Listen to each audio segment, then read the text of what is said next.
قوم ہے، ہم اس کے لیے بد دعا نہیں کرتے۔ آپ نے بد دعا نہیں کی، یہ اذیت پہنچائی گئی۔ اب حضور نے طائف کا سفر کیا، طائف میں گئے، آپ کو ستایا گیا، پریشان کیا گیا، تو آپ نے سوچا کہ چلو ہجرت کریں۔ یہ اس ہجرت سے پہلے، مدینے سے پہلے آپ نے طائف کا سفر کیا۔ طائف کا شخص بڑا نیک تھا، بادشاہ بڑا نیک تھا۔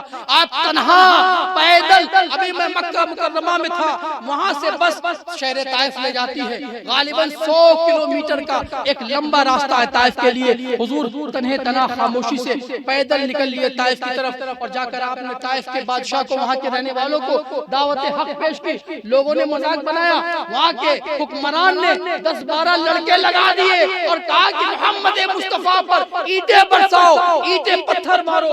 وہاں کے لوگوں نے حضور پر کنکر برسائے، پتھر برسائے، حضور کو پتھروں کنکروں سے مارا گیا۔ اوباش اس کے لڑکے اللہ کے نبی صلی اللہ علیہ وسلم کو، جن کے نخرے خدا اٹھاتا ہے، جن کو عرش پر خدا بلاتا ہے، جن کا عالم یہ ہے آتیتو بمفاتیح خزائن الارض، حضور نے فرمایا اللہ نے مجھے زمین کے خزانوں کی کنجی عطا فرما دی ہے۔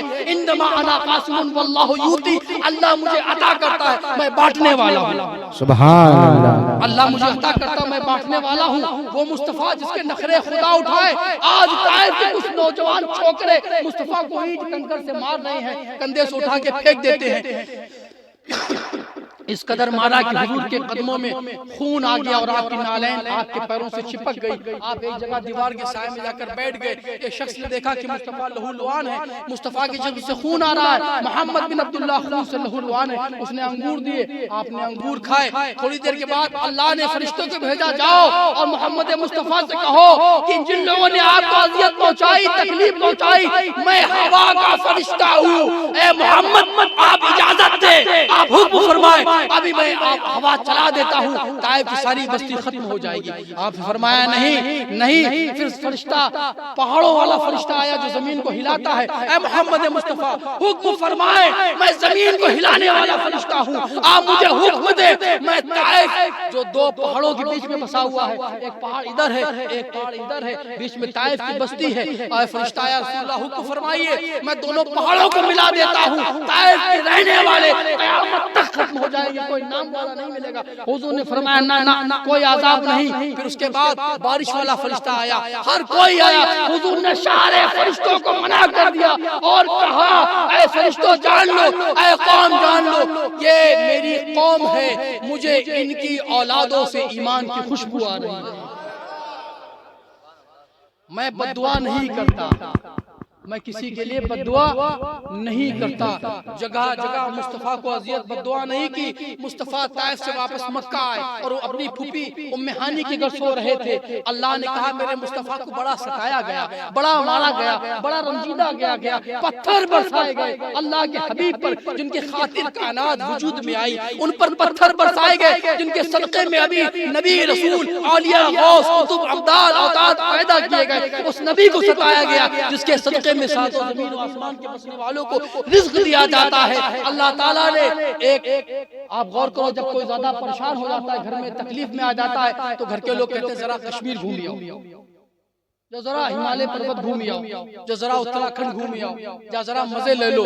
تو یہ دنیا کا ماحول ہے۔ جب مصطفیٰ کو ستایا گیا تو اللہ تعالیٰ نے ساتوں آسمان کا ویزا جاری کر دیا، ساتوں آسمان کی سیر کا سلسلہ شروع کر دیا گیا اور آسمان پر بلایا گیا۔ مصطفیٰ کو آسمان پر لے جایا گیا، ساتوں آسمان کی سیر کرائی گئی۔ وہ مصطفیٰ صلی اللہ علیہ وسلم جنہوں نے ساتوں آسمان کی سیر کی، جنت دوزخ کو دیکھا، جنت کو بھی جھانک کر دیکھا، دوزخ کو بھی جھانک کر دیکھا۔ میں نے بات یہاں پر اس لیے لائے تھے، رسول اللہ صلی اللہ علیہ وسلم کو جب حضرت جبرائیل جہنم کی طرف لے کے گئے، آپ نے اپنا سر جہنم کی طرف داخل کیا تو وہ جہنم ایک دہکتا ہوا آگ کا شعلہ تھا، اشد حرا، قرآن عظیم میں ہے، ایک دہکتی ہوئی آگ، ایک شعلہ انگیز آگ، ایک چمکتی ہوئی آگ، ایک اندھیری آگ کا شعلہ تھا۔ حضور علیہ السلام نے جب جہنم میں غور کیا تو سب سے زیادہ وہاں عورتوں کو پایا گیا۔ جہنم میں کثرت عورتوں کی تھی۔ جب آپ جنت میں گئے، جنت کی سیر کی، جنت میں دیکھا تو جنت میں زیادہ تر مفلس و غریب لوگ پائے گئے، مفلسوں کلاش پائے گئے، حضور نے دورہ کر کے واپس تشریف لائے اور کہا میری امت کے لوگوں، میرے صحابہ، مجھے اللہ نے جنت کی بھی سیر کرائی، دوزخ کی بھی سیر کرائی، میں نے عمر فاروق، ابو بکر، عمر، عثمان و علی کا مکان بھی دیکھا ہے، میں نے جہنمیوں کے گھر بھی دیکھے ہیں، ان کے اذیتناک عذاب جو تیار کیا اللہ نے وہ بھی دیکھے ہیں، تم لوگ غور کرو، آئیے سب سے بچ سکتے ہو، اذیتوں سے بچ سکتے ہو۔ صحابہ سے کہا میں ایک تحفہ لے کے آیا ہوں، تم سب کے لیے ایک تحفہ لے کے آیا ہوں۔ صحابہ نے پوچھا کہ یا رسول اللہ وہ تحفہ کیا ہے؟ حضور نے فرمایا الصلاۃ معراج المومنین، میری معراج تو آسمان پہ تھی، تمہاری معراج نماز ہے، تم نماز پڑھو تمہیں وہی لذت آئی جو مجھے ساتوں آسمان پر لذت آئی تھی۔ ساتوں آسمان پر ایک تحفہ روزے بھی لایا ہے، سورہ بقرہ کی آخری آیت بھی لایا ہوں۔ میرے بھائیو، رسول اللہ نے ساری امت کو یہ چیزیں دے دی۔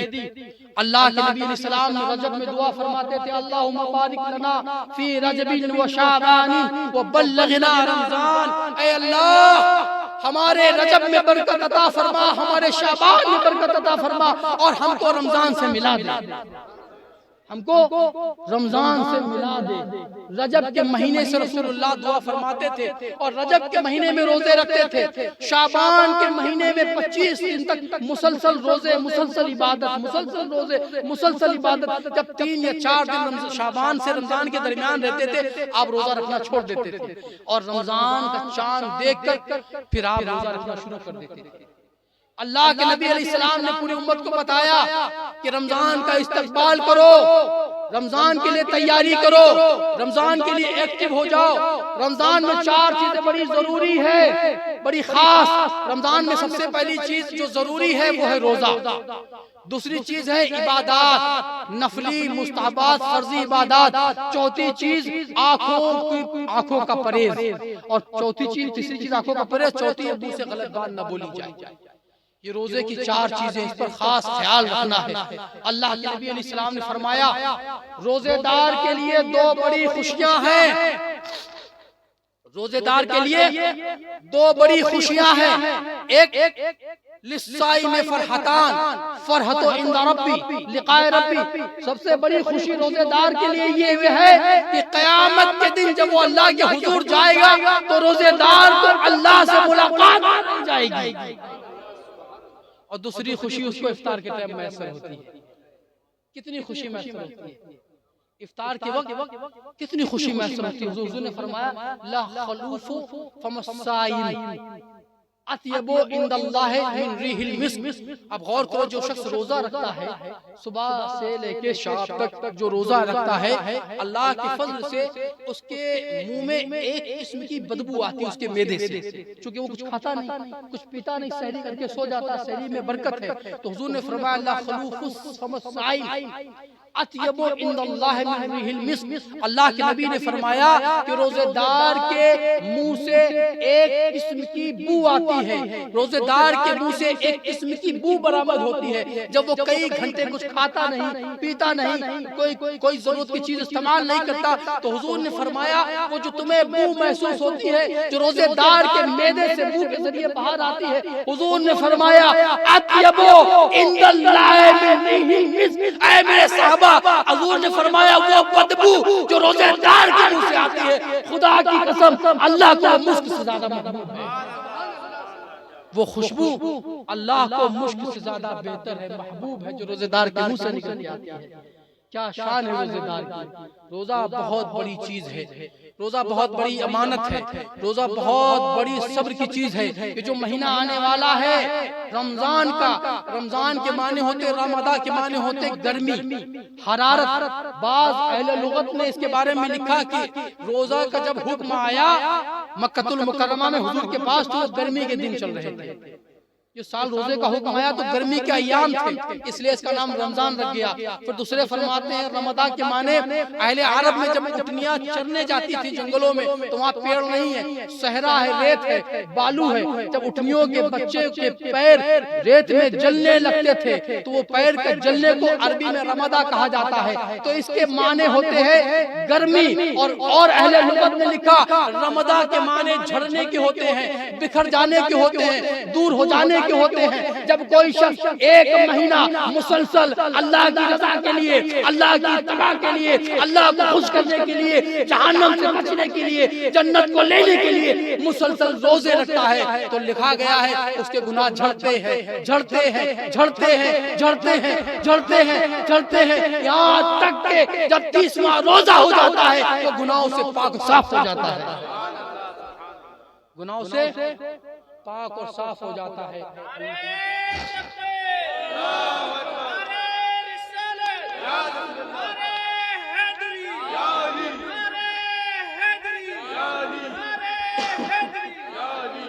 گناہوں سے پاک و صاف ہو جاتا ہے.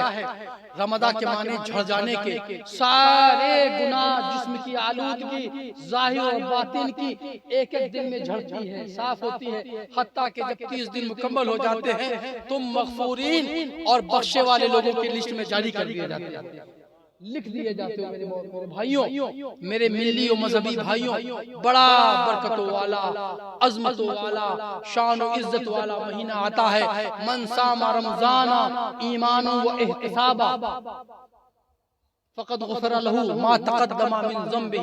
حضور نے فرمایا جس نے من صام رمضان ایمانا و احتسابا, جس شخص نے رمضان کے مہینے کے روزے رکھے حصول ثواب کے لیے, جس شخص نے رمضان کے مہینے میں قیام کیا, تراویح پڑھی ایمان کے ساتھ اور ثواب حصول ثواب کے لیے, فقد غفر لہ ما تقدم من ذنبہ. اللہ کے حبیب فرماتے ہیں اللہ تعالیٰ اس کے پچھلے تمام گناہوں کو معاف فرما دیتا ہے, اس کے پچھلے تمام گناہ معاف ہو جاتے ہیں. پتہ چلتا ہے کہ پچھلے تمام گناہوں کو سن لائٹ صابن سے, بہترین رن صابن سے دھو دیا جاتا ہے. اس کے نام اعمال میں فرد میں کوئی گناہ باقی نہیں رہتا. اب آپ غور کرو, اللہ کے نبی علیہ السلام نے فرمایا اذا دخل رمضان فتحت لہ ابواب الجنہ وغلقت ابواب جہنم وسلسلۃ الشیاطین. حضور نے فرمایا جیسے رمضان کا مہینے کا چاند طلوع ہوتا ہے, رمضان جو ہی داخل ہوتا ہے, اللہ تعالیٰ عرش کے فرشتوں کو حکم جاری کرتا ہے, اے فرشتوں جہنم کے تمام دروازوں پر تالا مار دو. جہنم کے تمام دروازوں پر تالا مار دو. فتحت لہ ابواب الجنہ, اے فرشتو جنت کے تمام دروازوں کو کھول دیا جائے. فتحت ابواب الرحمہ, رحمت کے تمام دروازوں کو کھول دیا جائے. وصفدت الشیاطین, اور شیطانوں کے پیروں میں زنجیر ڈال کے جکڑ کے باندھ دیا جائے. ومردت الجن, اور جنوں کو بھی قید کر دیا جائے. وسلسلۃ الشیاطین, اور شیطانوں کو زنجیر ڈال کے قید کر دیا جائے. اللہ اکبر. 11 مہینوں میں یہ شان ہے, 11 مہینوں کی فضیلت ہے. اس مہینے کو کہتے ہیں سید الشہور, مہینوں کا سردار. حضور نے فرمایا شعبان الشہری و رمضان الشہر اللہ. حضور نے فرمایا شعبان میرا مہینہ ہے, رمضان اللہ کا مہینہ ہے. کیا پیاری بات بتائی. شعبان الشہری رمضان الشہر اللہ, شعبان الشہری رمضان الشہر اللہ. شہر رمضان الذی انزل فیہ القرآن یا ایھا الذین آمنوا کتب علیکم الصیام کما کتب علی الذین من قبلکم لعلکم تتقون. اے ایمان والو, یا ایھا الذین آمنوا کتب علیکم الصیام. اللہ فرماتا اے ایمان والو, اس آیت میں اللہ ایمان والوں سے مخاطب ہے. یا ایھا الناس اتقوا ربکم الذی نہیں کہا, اے انسانوں نہیں کہا, اے جن و انس نہیں کہا, یا ایھا الذین آمنوا کتب علیکم الصیام. اے ایمان والو, اے مومنو, تم پر رمضان کے مہینے کے روزے فرض کر دیے گئے جس طرح سے تم سے پہلی والی امتوں پر, نبیوں کی امتوں پر روزے فرض کیے گئے تھے. کیوں کیے گئے تھے؟ لعلکم تتقون, تاکہ تم روزے رکھ کر متقی بن جاؤ, تاکہ تم روزے رکھ کر متقی بن جاؤ. روزے کیوں فرض کیے گئے؟ تمہیں متقی بنانے کے لیے. اور تم کیا گناہگار بن گئے؟ تم کیا بن گئے؟ گناہگار, خطاکار, عصیان, بدکار. تم نے روزے تو پیٹ کے پیچھے ڈال دیے, تراویحوں کا بھی مذاق بنایا, پھٹافٹ پڑی, بھاگے. کیا حضور نے فرمایا ایک ایک جملے میں لبے حضور سے نکلی ہوئی جو بات نہ ہو زمانہ لاکھ کے معتبر نہیں ہوتی. کیا بات ہے، کیا بات ہے. نکل گیا وہی معتبر، وہی معتبر. شہر رمضان الذی انزل فیہ القرآن، یہ وہ مہینہ ہے جس میں قرآن نازل کیا گیا. 11 مہینے میں قرآن نہیں آیا. اللہ نے اپنی مقدس کتاب کو جس مہینے میں بھیجا، اللہ نے اپنے مقدس کلام کو جس مہینے میں نازل کیا، وہ کون سا مہینہ ہے؟ بولو بولو. رمضان کا مہینہ ہے. تو رمضان کے مہینے میں قرآن سے جڑ جاؤ. کس سے جڑ جاؤ؟ قرآن سے جڑ جاؤ. کس سے جڑ جاؤ؟ قرآن سے جڑ جاؤ. حدیث شریف میں ہے کہ جب امام تراویح پڑھاتا ہے اور قرأت کرتا ہے، قرأت الحمدللہ رب العالمین الرحمن الرحیم مالک یوم الدین ایاک نعبد و ایاک نستعین، پھر کوئی سورت پڑھتا ہے، تراویح شروع کرتا ہے، تو حدیث شریف میں ہے کہ فرشتے آتے ہیں اس امام کے لبوں کو چومتے ہیں، اس کے لبوں کا بوسہ دیتے ہیں. ایک صحابی رسول تھے، میں نے حدیث میں پڑھا ہے کہ وہ اپنے گھر میں تراویح پڑھ رہے تھے. کیا پڑھ رہے تھے؟ تراویح پڑھ رہے تھے. اور رات کا حصہ تھا اور قریب میں ان کا گھوڑا بندھا ہوا تھا. گھوڑا بندھا ہوا تھا. تو جب وہ تراویح پڑھتے اور تلاوت شروع کرتے، گھوڑا بھڑکنے لگتا، آواز لگانے لگتا، چیخنے لگتا. جب وہ تراویح پڑھ کے فارغ ہوتے خاموش ہو جاتا. حدیث میں ہے یہ بات. پھر شروع کرتے بآواز بلند قرآن پڑھتے اچھے لہجے میں، پھر گھوڑا بھڑکنے لگتا. پھر انہوں نے تراویح رکھتے، پھر گھوڑا بند. تو کچھ دیر میں انہوں نے دیکھا کہ آسمان سے ایک نور کا ستون ہے. جہاں وہ نماز پڑھ رہے تھے ان کے پیچھے وہ ستون آسمان سے آیا. بڑے خوف میں ہو گئے اور تراویح ترک کر کے حضور کی بارگاہ میں پہنچے. حضور کی بارگاہ میں حاضر ہوئے. یا رسول اللہ، میں تنہا تراویح پڑھ رہا تھا، میں جب قرآن پڑھتا تو میرا گھوڑا آواز لگاتا، حتیٰ کہ میرا بچہ قریب میں سویا ہوا تھا، وہ اس کے ٹاپوں کے نیچے آ کے فوت ہو سکتا تھا. میں نے اس خوف میں قرآن کو پڑھنا بند کیا اور آپ کی بارگاہ میں حاضر ہوا. یا رسول اللہ، یہ کیا ماجرا تھا؟ یہ گھوڑا بھٹکتا کیوں تھا؟ حضور نے فرمایا، میرے صحابی، جب تو قرآن پڑھتا تھا تو اللہ کی طرف سے ہجوم در ہجوم فرشتوں کے غول تیرے پیچھے بیٹھ کے قرآن سنتے تھے. وہ قرآن سنتے تھے. اگر تو اسی طرح سے قرآن پڑھتا رہتا، تراویح پڑھتا رہتا، تو یہ سارا منظر صبح کے وقت مدینے کے سارے لوگ دیکھ لیتے. کیا بات ہے، سبحان اللہ. صبح سارے مدینے کے لوگ ان فرشتوں کو دیکھ لیتے اگر تو پڑھتا رہتا، لیکن تو نے خوف میں بند کر دیا. اللہ اکبر، اللہ اکبر. کیا شان ہے تراویح کی. 40 سجدے ہیں. کتنے سجدے ہیں تراویح میں؟ کتنے سجدے ہیں؟ 40. کیا رکعتیں ہیں؟ 20. اب 18 والے بھی، 14 والے، 16 والے، 8 والے بھی لانچ ہو گئے. تو ہمیں نہیں جانا ادھر، ہمیں سلف صالحین کے پیچھے چلنا ہے، ہمیں اہل اللہ کے پیچھے چلنا ہے. قطب المدار کتنی تراویح لے کے آئے؟ 20 رکعت. غوث العظم کتنی لائے؟ 20 رکعت. غریب نواز کتنی لائے؟ 20 رکعت. نظام الدین اولیاء 20 رکعت. شرف الدین احمد یحییٰ منیری 20 رکعت. حضرت کبیر احمد رفاعی 20 رکعت. سرکار شرف الدین احمد یحییٰ منیری 20 رکعت. حضرت داتا گنج بخش علی حجویری 20 رکعت. ہمیں 20 رکعت پڑھنا ہے 40 سجدوں سے. صوفیہ نے لکھا ہے تراویح کے حوالے سے، تو حدیث سنا رہا تھا، صوفیہ نے لکھا کہ 40 سجدے جو ہیں تراویح میں، اس میں ایک راز پوشیدہ ہے. بڑا صوفیہ نے لکھا، بڑا خاص راز پوشیدہ. لکھتے صوفیہ کرام اہل اللہ کہ ہر سجدہ ولایت کی ایک منزل ہے. ہر سجدہ ولایت کی ایک منزل ہے. جب کوئی مبتدی، کوئی نمازی پابندی سے 30 دن نماز تراویح پڑھتا ہے تو اگر وہ اس پر قائم رہے بعد رمضان بھی، تو اس کو ولایت حاصل ہو سکتی ہے.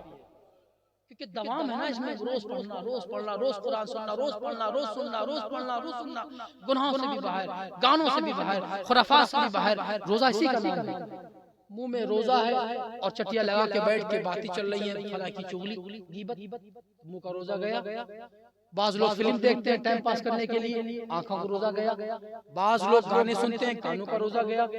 بعض اور کچھ کام کرتے ہیں، بعض اور کچھ کام کرتے ہیں. میاں آپ جب روزہ رکھتے ہو تو پورے جسم کا روزہ ہے. آنکھ کا روزہ ہے، منہ کا روزہ ہے، کانوں کا